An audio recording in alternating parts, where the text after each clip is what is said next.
Do you think there could be a late plummeter though, Simon? Because it's the kind of thing where for the second half of the season, I think there's quite a narrow gap in the bottom half between the teams. I was searching for a plummeter, as you put it nicely, and I was climbing higher and higher in the table, and I got to sort of Swansea, and I thought... But I think a team with a good ideology, a good philosophy at the start of a season, at the top end of the Championship, with a long-term vision, I don't know if they'd go for Dyche right now. I don't know if they would. Yeah, I'm not 100% sure.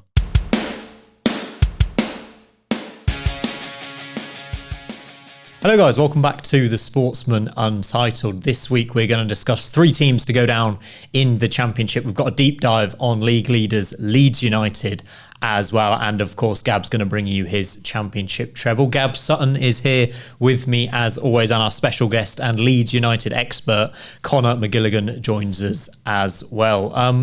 Gab, we should probably start on reflecting on your Bloomfield comments from last week. Matt Bloomfield, the new Luton town manager, after you said there's absolutely no chance he's going. Oh, do you know what? We recorded that podcast and I was absolutely convinced that there was no chance that Matt Bloomfield would leave Wycombe at this stage of the season. The minute we walk downstairs, I look on social media and I see all the reliable journalists tweeting that it's like, oh God.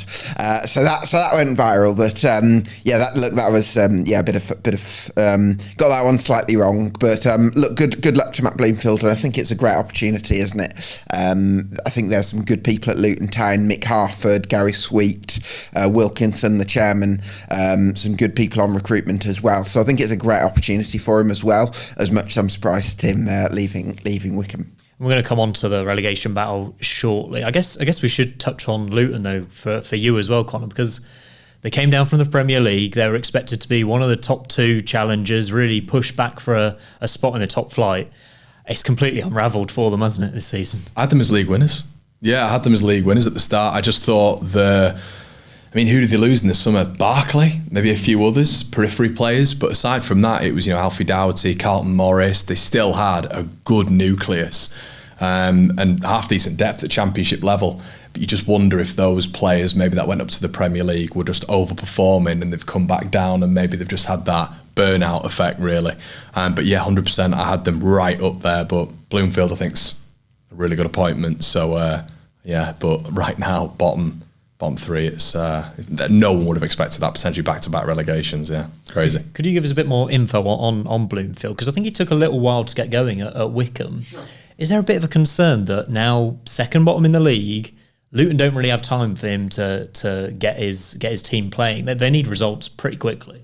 Yeah, I think it probably helped Matt Bloomfield when he came in at Wycombe that he was inheriting a really good culture that Gareth Ainsworth had fostered over 11 years. I think there is something similar at Luton, even if they're on a bit of a downer at the moment, and it's a squad that probably needs a bit of rejuvenating, perhaps. Sometimes you think that if you've been relegated in the Premier League the first time, at the first go, you can just come back down and sort of do the same thing, and it doesn't always work like that, because sometimes some of the players are a couple of years older and a little bit, sort of mentally fatigued by the hit of relegation, perhaps.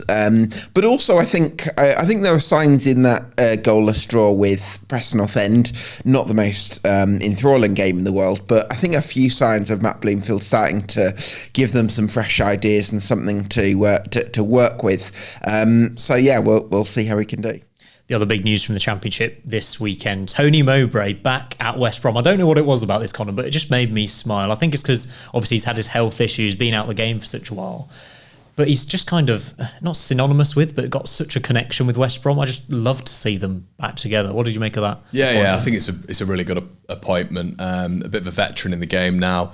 And I think he's disrespected a little bit sometimes, Mowbray. I think that's been the collective understanding as well on social media in particular. Do you think it's common for older managers, Conor, that they get disrespected and everyone kind of wants the younger up-and-coming coaches, and actually managers who have delivered year on year actually kind of get a bit underestimated? Yeah, English older managers as well get it quite a bit, don't they? But yeah, I think it's a really decent appointment. I think steadying of the ship at West Brom. If I'm honest, I was almost looking at West Bromwich Albion and thinking they needed a bit of a similar appointment to Carlos Corberan. I thought maybe that young manager, progressive ideas, and that's not to disrespect Mowbray, but even I was looking at maybe a Craig Bellamy, an appointment like that. Yeah, Vincent Kompany understudy, someone like that, someone of that ilk. Didn't happen, obviously, but I think Mowbray coming together, I think it's just a lot of character building, isn't it, at West Bromwich Albion? It's those things that you don't really look at into progressing out from the back, tactical imprint. I think with West Bromwich Albion now, it's just getting the group together and pushing for that. They've got a decent squad. Pushing for that top six. I mean, I think he's quite a versatile manager, Tony Mowbray. I think I've seen him coach different styles of football relative to his personnel, and I think that's actually quite a valuable thing, because what the template that Carlos Corberan inherited, sort of built, I think you keep that in place, because that's a system that's allowed West Brom to create a steady flow of chances whilst remaining solid and being able to ride out spells of pressure. They've got a really nice balance about them, which is why they've not lost very many games and probably shaded or better the territory in most of their games. And I think that's a blueprint that you'll get you top six in the Championship this season, because there are one or two spaces that look a bit up for grabs outside that top four. And I think what you get with Tony Mowbray is, I think his in-game management is going to be really strong. And I think that's probably the most important thing, as well as that flexibility that I mentioned, because really the tactical blueprint is already there. And I think it just needs a steady hand to sort of keep things in place whilst being strong at in-game management and keeping players on their toes so that they don't drop off in the second half, like I saw them against Preston on New Year's Day. Brilliant first half performance and maybe just dropped off a little bit in the second half. I think with Mowbray's in-game management, that's going to be a real strength of his. It's a slightly different prospect to walk into. Often when you're coming into a new manager's job, things are a bit chaotic. The team hasn't been performing well. There's a few problems. It's the opposite here for West Brom, where it's almost a case of just tinkering a few things to Mowbray's style. Do you think it ends with a top six finish though, Gab? Yes, I do. I think that the template laid out by Carlos Corberan, I don't think much needs changing. I think that appointing Mowbray, I think he's sensible enough to not think that he has to reinvent the wheel somehow, which I think would have been quite a dangerous thing for West Brom. So I think it's a really solid appointment until the end of the season, and then West Brom can kind of review things from there. But yeah, I think it's a great appointment, certainly for the rest of the season. I'm kind of scared to mention the playoffs word around you, Connor. Let's try not to talk about that from a Leeds perspective, but West Brom certainly in the running for you as well, I presume. Yeah, 100%. I think, getting the best out of Josh Madger. There's been a lot of rumours this window about Chelsea and Spurs apparently been interested in him. I think keeping him fit and firing is absolutely essential. But yeah, they've got the nucleus for a top six finish, I think. Yeah, good side, West Brom. Let's talk about a couple of results from this weekend as well, Gab. Cardiff, Swansea. I was surprised. I predicted a 3-0. It wasn't to Cardiff though. Massive win for them, and a couple of other big wins at the bottom too. A huge result. I think Dimitrios Goutas and Jesper Gdalan were fantastic for Cardiff. A real battling display for them. It's been a significant week for them off the field. Omar Ritza, we obviously, as the Sportsman, pay tribute to him, having lost his father this week, and I think the fact that he was able to take training on the Friday after he passed away on the Thursday, and then take the game, such a significant game on Saturday lunchtime, I think really speaks to Omar Ritza as a character. And I think, footballing wise, it was a really significant result for Cardiff, because it's not like there's three other sides that you could look at and say they're easily going to finish above them. So I think Cardiff really needed to show their mettle. They'd lost their form after the initial bouts under Ritza. And I loved Callum Robinson's finishes. The first showed real confidence to create space for himself and tuck it away. And then the second one was a result of his persistence as well. So great afternoon for Callum Robinson, and a massive win for Cardiff City, both for footballing reasons, for emotional reasons, and of course for local bragging rights. Absolutely resound those comments as well. Portsmouth got another big win at Fratton Park. It just seems quite a tough place to go, and Borough, who I've bigged up all season for their chance creation, for their goals, for a team I think can really push on and try and get promoted this season. Another away defeat here. What we made of Portsmouth so far, and it's a big win in their kind of survival story as well. It is, yeah. It's not been consistent at all for them, has it? And I predicted Borough to go down and win this one. Borough in particular, I don't know what it is. There is just, I think, is it still the top XG in the division? I'm not 100% sure, but they're just not able to marry it up, and I'm not 100% sure why. Latte Lath, obviously, moving on. From what we understand, will be a big one as well, that recruitment. What will they do next? But Portsmouth, massive win that, and it's a really solid win. It's something to just build on, and beating Borough, who I don't know, were they top six before the weekend? I think they might have been, yeah. Top seven, yeah, massive win. Big win. Absolutely. And We've talked about Cardiff, Portsmouth getting a win as well. Another team at the bottom getting a win, which put Luton second bottom. Hull City, Ruben Sellers, he's made an instant impact. A big win at the Den here. Yeah, he certainly has. I think the problem for Hull City previously under Tim Volter had been that they'd looked a little bit static, a little bit stale in their build-up. It was quite laborious, perhaps from an aesthetic point of view, because there was so much emphasis on building up through those defenders, and they weren't really accelerating and getting the ball forward often enough. And I think under Ruben Sellers, there's a bit more of a sense of efficiency under Hull.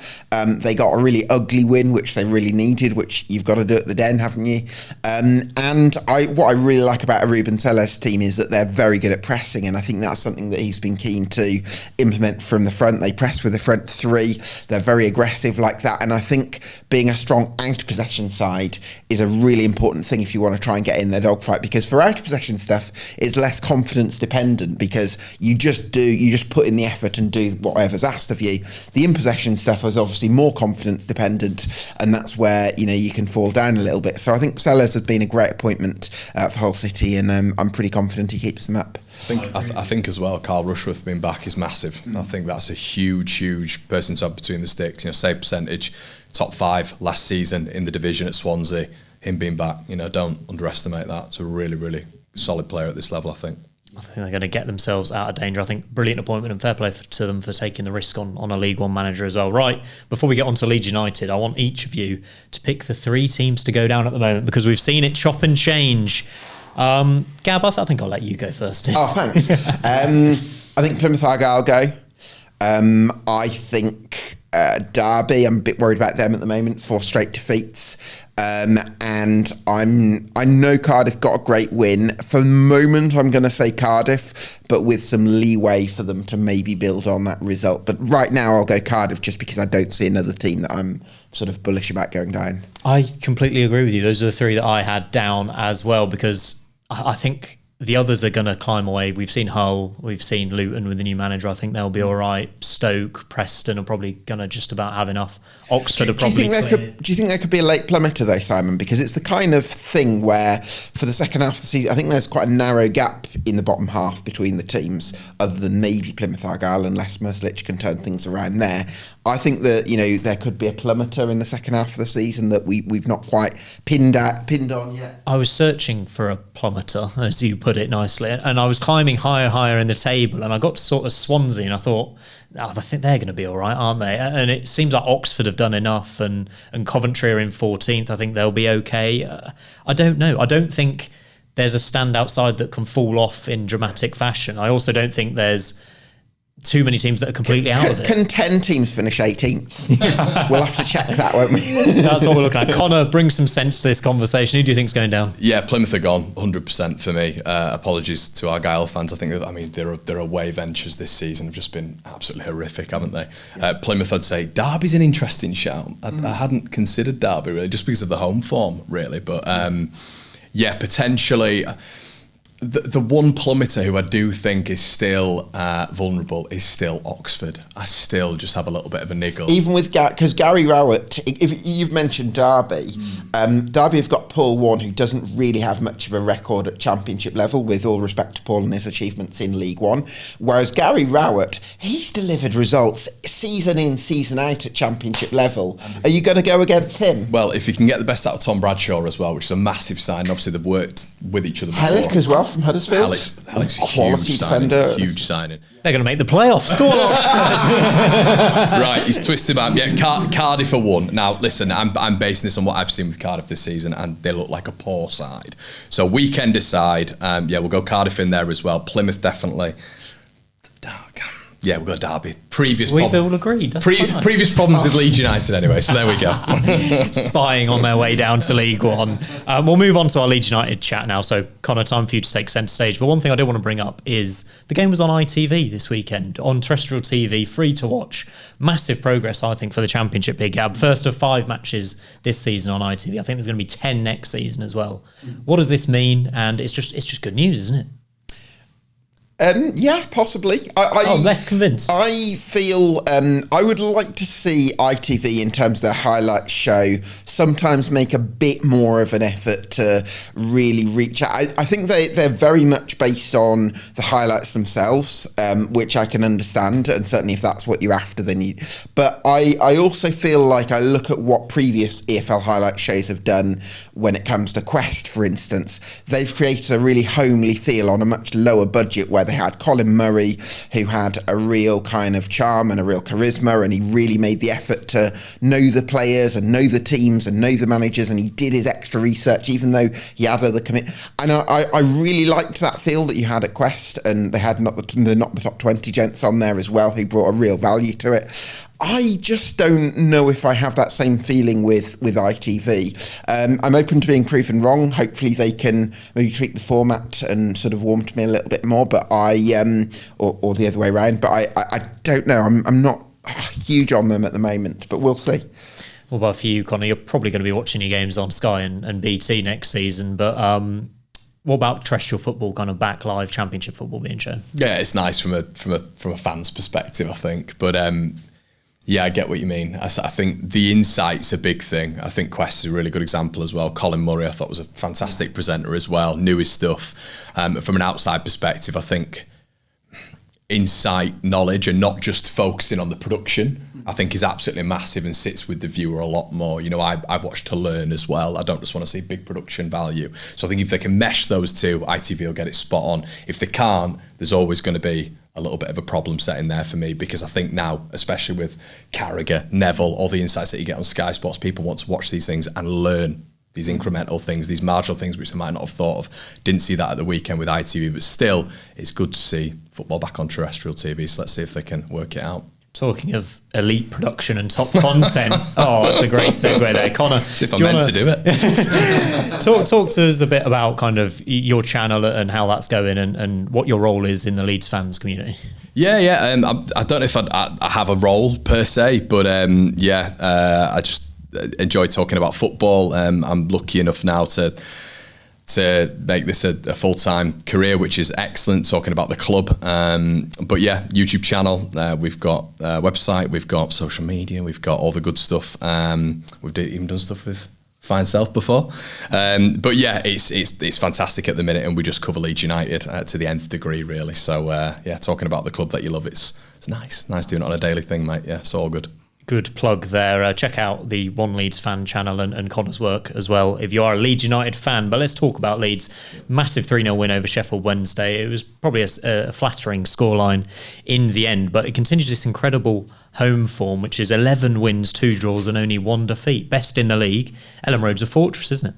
Yeah, it is. It definitely is. I think towards the back end we saw Leeds struggle a little bit at Ellen Road, and I think maybe it's because the away form wasn't superb last season, so it's putting a lot of pressure and a lot of onus on Leeds to get results towards the back end. We saw them slip up against Blackburn, Sunderland, Southampton, obviously, memorably. But this season it feels like it's a little bit more balanced, because of the Christmas period in particular, Leeds have managed to equalise that away form a little bit, third in the away table, 21 points away from home now, so it looks a little bit better.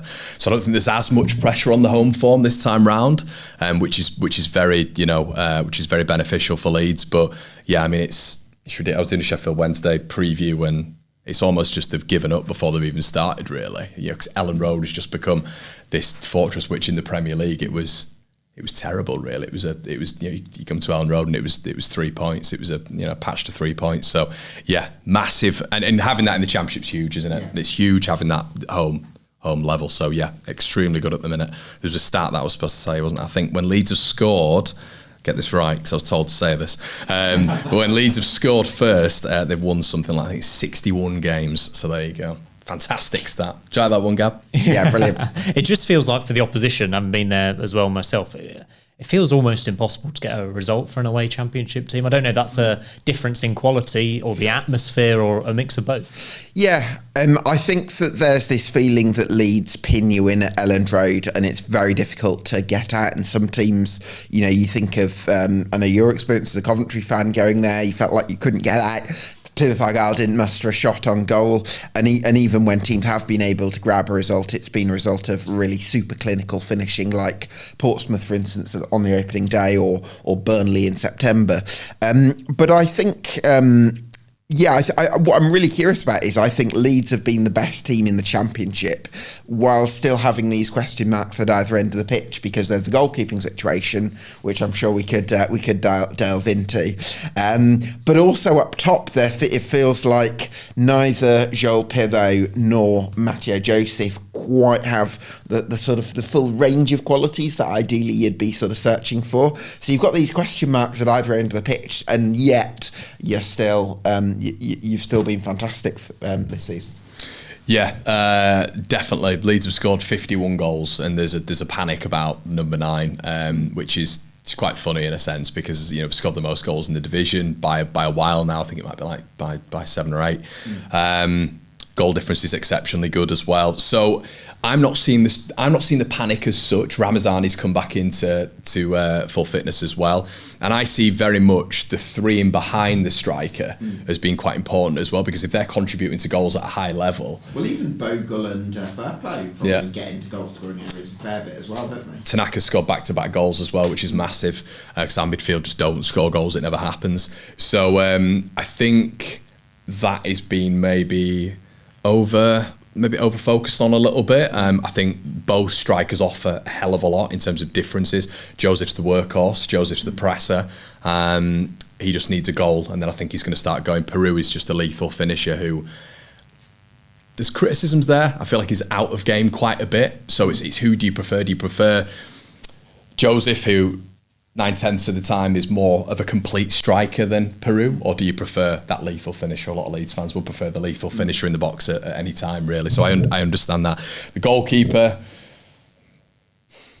it looks like Farke's going to stick with Meslier, Yeah, because he had that game where he started Darlow against Harrogate, and then there was that sort of feeling is Darlow gonna get into the and then straight back to the league, and it's Meslier in game, and it seems like the message is we're sticking with Meslier, because if he was going to recruit another goalkeeper, I think he would have probably started Darlow.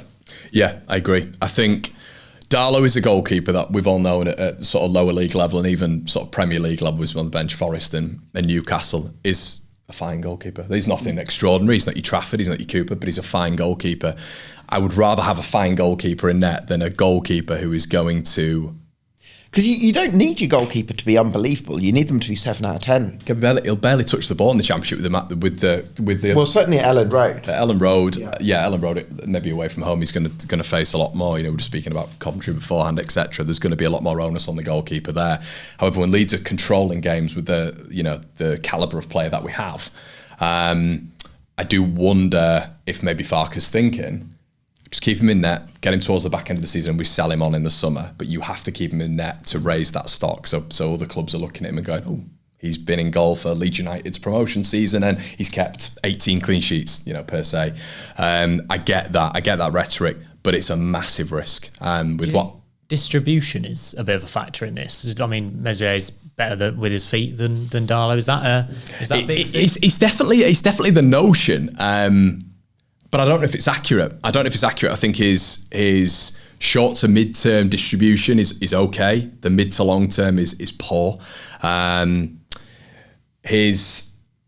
Obviously Leeds building from the back. The notion is to pass it to the fullbacks, as we see nowadays, and the fullbacks. Unfortunately, a lot of the time he passes it behind the fullbacks, which actually, if a team's pressing Leeds high up, which we saw yesterday, means that the fullbacks almost have to take a step back, have to recover, and then the team's got 5-10 yards up the pitch. His distribution's actually not that great. So his goals prevented is I think right now he's in the bottom 10 in the division, save percentage, bottom 10 in the division. You look at Trafford, Ainsley Pears, Cooper, Palmer. There's no... Johansson, open goal is excuse the pun, but it's an open goal for Leeds to go and get that one, get that one done. I think you'd be able to get him for a decent fee as well. So I think the goalkeeping position is criminally undervalued in football. I think people just think, it's not a shiny new toy, it's not a fantastic central attacking midfielder, number 9 winger, but it's so important to build from the back. And I'll say it now, I think would be would be the reason that Leeds wouldn't get promoted this season, because I think without him, we'd probably be on the same defensive tally potentially as Burnley.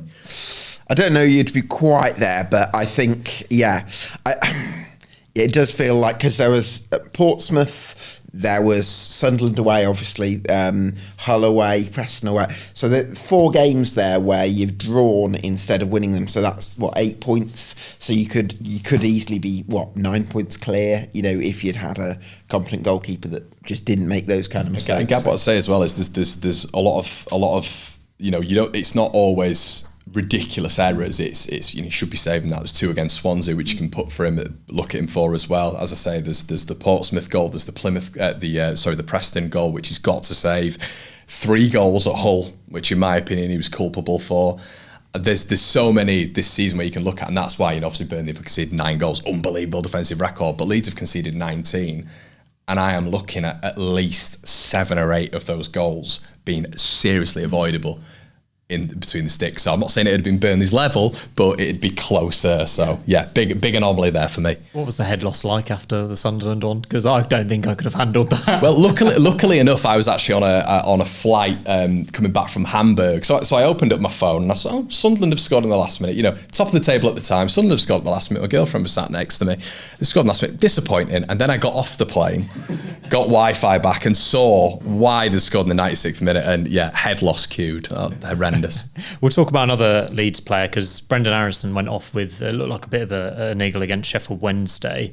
What have you made of him this season? You mentioned one of those positions behind the strikers, key into contributing with goals, creativity. How popular is he with Leeds fans at the moment? He wasn't popular at all. Really bad reputation at the beginning of the season. He had to do a lot. He had to really sort of regain the faith. There was fans who were even there on match day who were sort of a little bit gruntled at him starting the game, whatever the quality of him, because of how he left the club. He's been good. He's been good. He's a very patch player. Inconsistency, that word again. But 7 goals, already more than Jorginho Rutter. We'll put that into context. Jorginho Rutter was a phenomenon and still is. But yeah, 7 goals, 3 assists. So when you look at the goal contributions, it's actually been a pretty good campaign for him. Still an element of, for me, maybe too many touches on the ball, maybe a lack of confidence at points. I think he's a very confidence-based player. Physicality, you'll be watching Leeds as a neutral and see Brendan Aaronson go down about 48 times during a game. That's a problem, especially when you're looking to transfer to the Premier League, transitioning to the Premier League. That athleticism and physicality, you're going to struggle. But overall, he's been good. There's a lot of Leeds fans who want another central attacking midfielder in this. Is he a central attacking midfielder? That's the conversation. Do you know what? Conor, I think it's one of those areas where he might stand up okay in the Championship and you can't argue with his record. But I think if you go up to the Premier League, there's probably too many question marks over.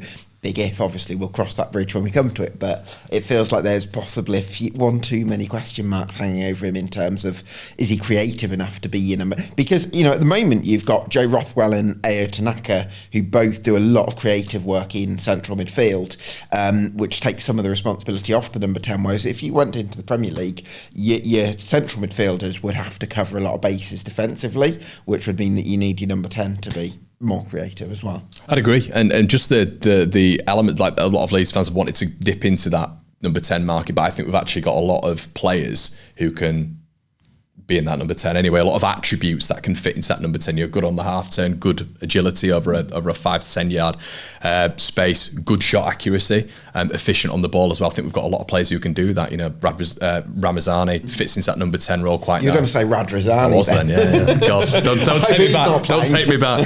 Solomon, etc. So there's a lot of players who I think can fit that mould. I think the overarching thing is when you look at Leeds United's squad right now, the rotations and the depth we've got, it's no excuses is what I'm going with this season. Brings me on nicely to the January transfer window. Do Leeds need anything in particular? Obviously, you might want a new goalkeeper, but in terms of moves they might make this season, can you see anything happening this month? They've got a huge week this week. Pascal Struijk is out for 3 weeks. The centre-back, which for me is the best centre-back. I might be a little bit biased, but best centre-back in the division. I think he's superb.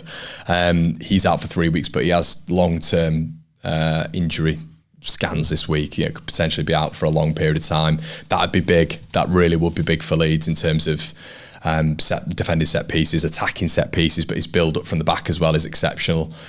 So he would be big. I think they might look at going into the market for that one, but I think Leeds are going to be opportunistic. The 34-year-old French lad, I didn't think he was great against Harrogate, so that suggests that maybe you... And then the question's posed again, are you looking at another end of the campaign where Ethan Ampadu goes at centre-back, which I don't want, because I think Ethan Ampadu is one of the best central midfielders in the division.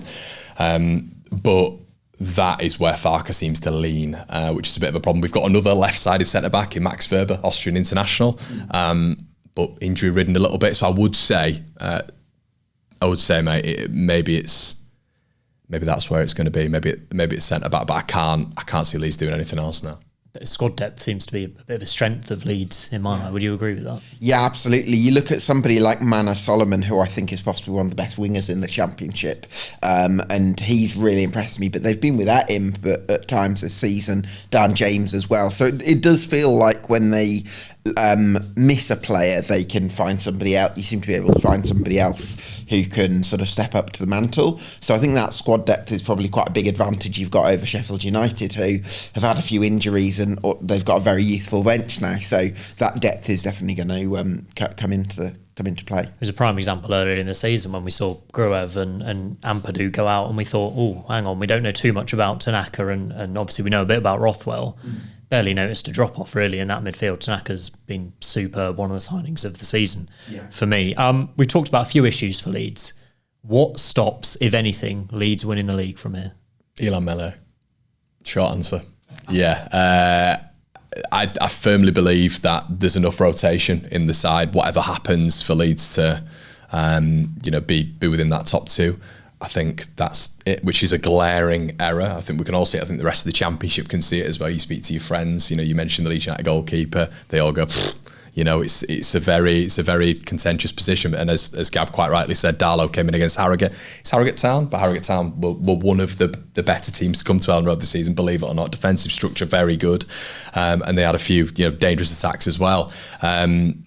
So he did well in that game. He was fine. And as I say, we just need a fine goalkeeper. Don't want to rabbit on about it. But for me, that is, I think recruitment, to have a 24-man squad and to still be able to rotate in every single position, maybe 2 or 3 times, I would say the 49ers have done an excellent job. And not having to dip into the winter window is a good indictment on the owners. Can I ask, Connor, have you got faith in the 49ers for the long term? Because I look at Leeds United, right? I think you're one of the top 6, 8 biggest clubs in the country. Do you have faith in the 49ers to kind of oversee the long-term vision for the club, and that you're going to be on the right trajectory? I think there was a few murmurs when Red Bull came in. I think that it didn't help them coming in. Obviously, the reputation that they've got of it not going well at certain clubs, but I think that wasn't helped in the summer by sort of choppy waters with Archie Gray leaving, Jorginho Rutter, Somerville, Glenn Kamara. So it all sort of combined, and there was a sort of culmination of things that Leeds fans weren't happy with. But for me, when you take a step back and you look at what they've done since they've come in, I think it's been quite impressive, to be honest, especially because a lot of fans just see on the pitch stuff, don't they? I think the off the pitch stuff will start happening when Leeds get to the Premier League, if they get to the Premier League.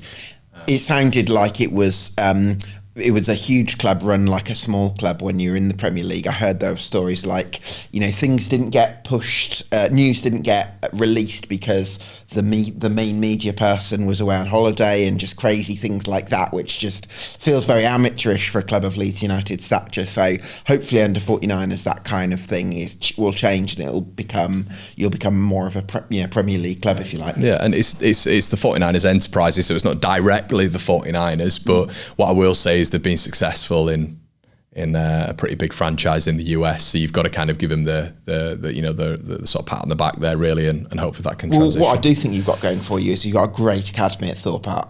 I think one of the best academies in the country. We've already seen Archie Gray come through. We were talking off air, weren't we, about Charlie Crew, the lad who's just gone on loan to Doncaster. So it feels like the estate of the academy is really strong, and you produce some brilliant players. Yeah, and it's a goldmine if you get Leeds United promoted. It's we had a ridiculous amount of shirt sales when we went up, and like you quite rightly said there, Gab, it was ran by Bielsa. Bielsa was running that ship. I don't think it was great behind the scenes from what I've been told anyway. So now when you've got a real professional structure there and you're going up and they do their business in silence, which I quite like. We're just talking about another club off air who Leeds United played yesterday where it's quite loud, and we've experienced that before with Chelino, Ken Bates, etc. But you want it to be loud in the stadium, not in the boardroom. Exactly. Yeah. So I don't mind them going quietly and being assured with themselves and being confident in that long-term projection. So I think, happy with the 49ers so far. Gab's been a big fan of Sunderland this season in terms of your pre-season prediction.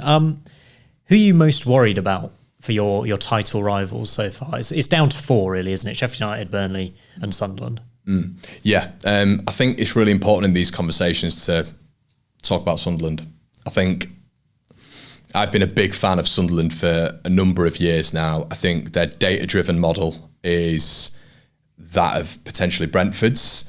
They just seem to incrementally be getting better season on season on season with the same style of recruitment.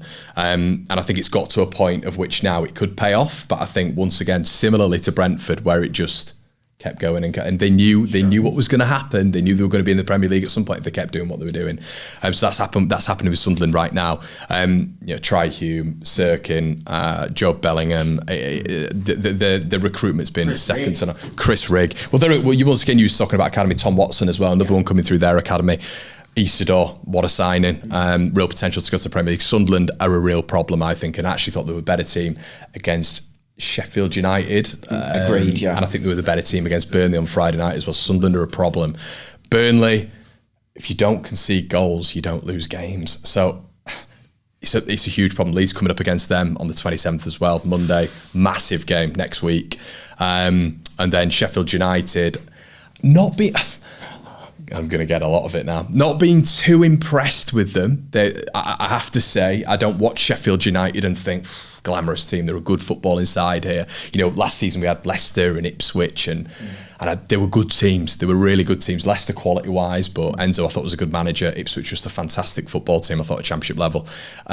Sheffield United I don't look at and think, and I do look at 5 players coming in. How is that going to work if they do go out and get those bodies? Wilder was talking about it the other day, wasn't he? How's that going to work? I think they need 5 players though, because at the moment they've just got kids on the bench. But it's getting them in, isn't it? And it's making sure that they hit the ground running. Sure. And that's maybe where you come back to Leeds United's recruitment at the beginning of the season, not to bring it back to Leeds, but they're not having to do that, Leeds, right now, which is a positive. Yeah. But they're going to be there or thereabouts, and there's a likelihood they'll win the league as well. The biggest worry for me at the minute has to be said, I have to say, Sunderland. And for you, Gab? Sunderland and Leeds top 2 for me. Okay, very good, very good. It's going to be interesting. For me, Sheffield United, I think their starting 11 can match anyone, but again, I think it's the bench and the squad depth which could cost them. So they're going out and getting the likes of Brereton Diaz. It could be close. It could be another top 4 tight finish, 90 plus points. You're getting worried looking at you. I think the big one for Sunderland is as well, we've not seen enough of him yet, but going out and getting Enzo Laffi is just the biggest statement probably we've seen this season. So that midfield combination of him, Joe Bellingham and Chris Rigg, if you can keep that, those 3 fit in particular. Which midfield combination, Connor? Because they've also got Dan Neil, who's really stepped up to the captaincy mark this season. They've got Alan Bryan in there as well, who's been very reliable at this level for a long time. So they've got lots of midfield options there, and I think that's a really attractive part. And they've had a lot of injuries, and they're still where they are, so it's really impressive. Yeah. It's going to be an exciting end to the season for sure. I want to talk about Daniel Farke as well, because for me, he is criticised too heavily by Leeds United fans. I think he's proven himself at the Championship for 4 seasons, 2 league titles with Norwich, 90 plus points last season with Leeds. I know it didn't go your way in the playoff final. Looks like you're on course for 90 plus points again this season. Why is there any criticism about this manager? I think this will always be a thing with Leeds right now. Atletico Bilbao sort of termed it the Bielsa. We're always going to be Bielsa widows, and Chile fans have said the same thing. I just feel like there is always going to be this swashbuckling football style that Leeds want, where there's overlapping runs, underlapping runs, pace, dynamism, fluidity, and we do have that. But Daniel Farke's approach is a little bit more conservative. It's a little bit more controlled. You won't get the Calvin Phillips arching 60-yard balls, then Luke Ayling overlapping jack, and it's just crazy football.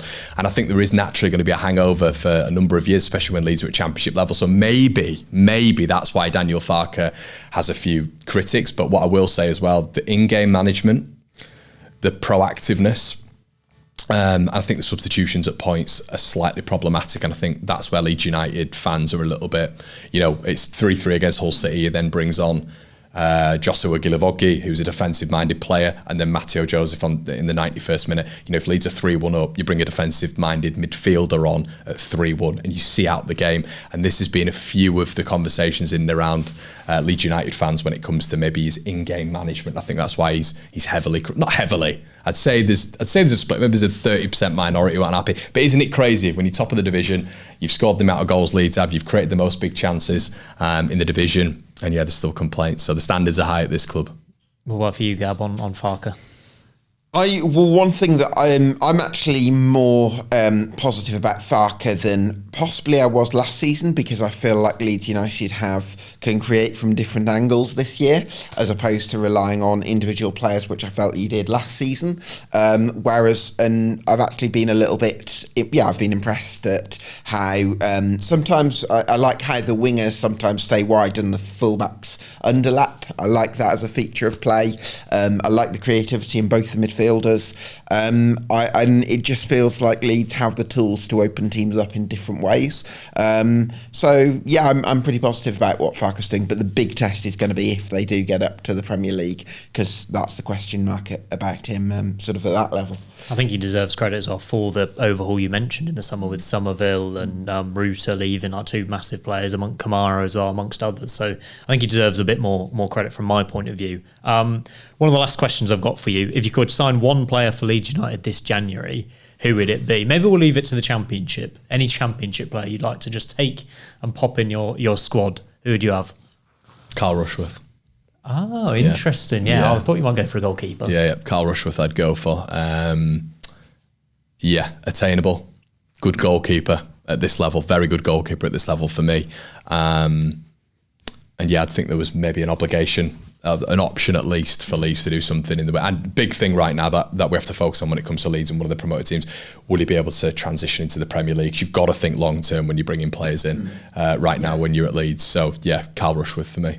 Agree with that, Gab? Are we talking realistically, or are we talking, Why don't you do one of each? I tried. I've got Borgia signs. Why not? I would go James Trafford if we're talking unrealistically, but it's never going to happen. So I think Carl Rushworth's a great shout. I think that he's someone who, even when he first went out on loan to Walsall a few years ago, I knew from the local non-league scene around Brighton that he was incredibly highly rated down those parts. So it hasn't really surprised me to see his kind of rise up the leagues, and I think he's a goalkeeper with a lot of growth potential as well. So Carl Rushworth, if Leeds could get him permanently. And I also feel any player that Brighton get hold of and rate a little bit, they're normally just decent. Sign them all. Sign them all. We'll quickly do a score prediction for Leeds versus Norwich Wednesday night. You mentioned Borja signs, not playing, he's banned for this one. Josh Sargent still out injured, it seems. He did come off the bench, actually. Oh, he came off the bench, sorry. Sheffield United, so he just got 26 minutes. Yeah. Maybe he'll be back then. That could improve Norwich City. Big home win again, right? Always a little bit on the fence with saying that. But I would say it's got to be better than the other day, I think, I know it's 3-0, but it flattered, I think, Leeds a little bit. That was the very sort of maybe 60-40 game toward Leeds. They were in it, I thought, Sheffield Wednesday. But for this one, I'd go with a 2-0 win. I think Norwich are looking a little bit weak at the minute, squad selection wise. I think we have a theme of agreeing with each other far too much on this podcast, so I'm very worried about that. But I think, I would go 2-0 for Leeds, because Norwich, they're missing Marcelino Nunez at the moment, they're missing Jose Cordoba, Sargent's only just back, and we know how important he is when he's fully fit, what a difference that made. It was true last season, I think it's been true this season. So I think Norwich, when they're without or fully fit version of those key players, they're a little bit limited in what they can do, and I think it's very much a transitional campaign for Norwich. So I think they're going to be really good next season. I think they're going to cook, but I think this year I think Leeds are going to have the edge. So yeah, 2-0 for me. I'll go 3-0 just to round it off. I think everyone loses 3-0 at Elland Road, really. Every time I look at their scores, Leeds have won 3-0. But Gab, now it's over to you for your corner of concern this week. Who are you concerned about in the Championship? I'm concerned about Sheffield Wednesday for off-field reasons, because I think there was a fans forum and Dyche Chansiri didn't really ingratiate himself with the fans there, and it feels like there's a real disconnect. It doesn't look like Danny Röhl is going to be backed, and I'd be worried about Sheffield Wednesday if Danny Röhl was to leave, because much though you have to give Wednesday, whoever it was responsible for appointing Danny Röhl, credit for finding a coach of that quality who I think has enormous potential, I'm also worried that you've kind of got to support them when they do well. It doesn't look like Danny Röhl has been backed. I heard that they hadn't spoken since November or something like that, Röhl and Chansiri, so clearly there's a disconnect there perhaps, and I'm worried that if Danny Röhl feels like the foundations at Sheffield Wednesday aren't in place for him to really continue his work to sort of maximum capability, is he going to leave and seek a better opportunity? Because there'll be plenty of offers for him, that's for sure. We know how much he is getting that squad to overperform, I think, is the key thing as well. One of the best managers in the Championship. You were praising his tactical kind of awareness at Elland Road, even though the result didn't go his way. Do you think things could all unravel at Sheffield Wednesday?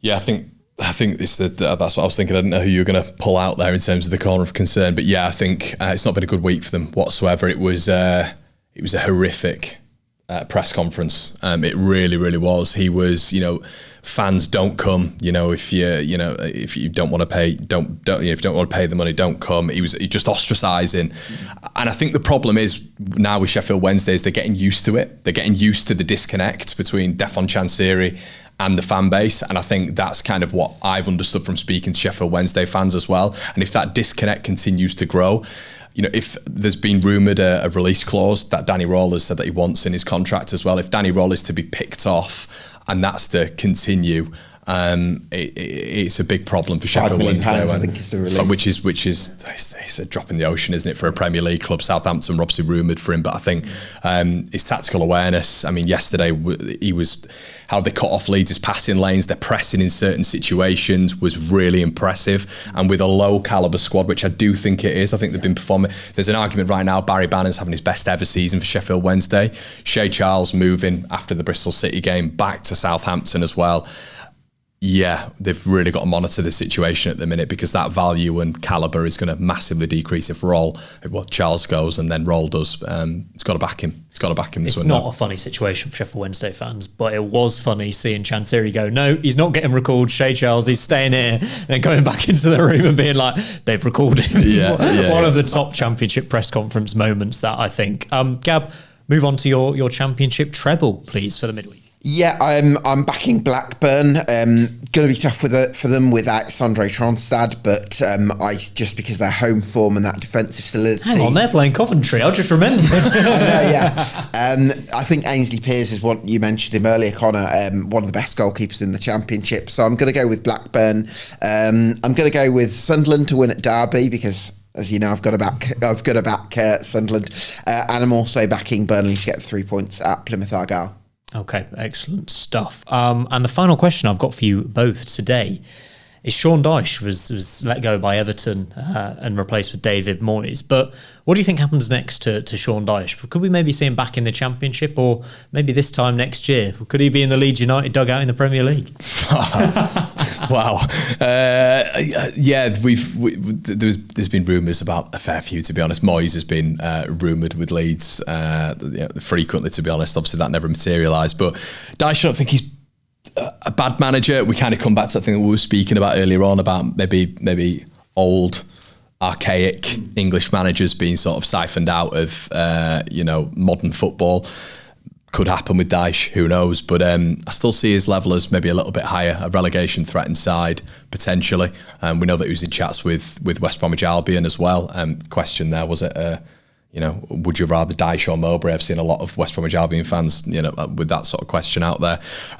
Dyche, decent manager, but I think it'd be a mid-table championship club. I'm not 100% sure. One of the top boys, even at the championship now, the way football's going, would take a bet on him. I just don't know if they would. It's interesting, isn't it? Because when if I compare, I know how sort of what's the word, cliche it is to compare Sean Dyche to Tony Pulis, but when Pulis built up this reputation as a Premier League survival specialist with Stoke and with West Bromwich Albion, and then when he dropped down to the Championship with Middlesbrough, he actually struggled a little bit. They did have Adama Traore, so they were kind of sort of in and around the playoffs, but they didn't really have a huge amount of ideas. And I think when the onus was on a Pulis side to try and create things and be a bit more on the front foot, he was maybe found wanting. And that's the thing, because the Championship, if you want to get promoted from the Championship, you've got to create, you've got to be on the front foot, you've got to have different ideas. And so I kind of wonder, listen, Sean Dyche has won promotion from the Championship before with Burnley in 15-16 and in 13-14, 2 years before that. So he has done it before, but it was nearly a decade ago now. So that's my question mark, and I wonder whether it might be more attractive to Dyche to be more of a Premier League survival specialist, because there is that appealing thing for well, that's right, and that's kind of just to clarify there. I think that's exactly right.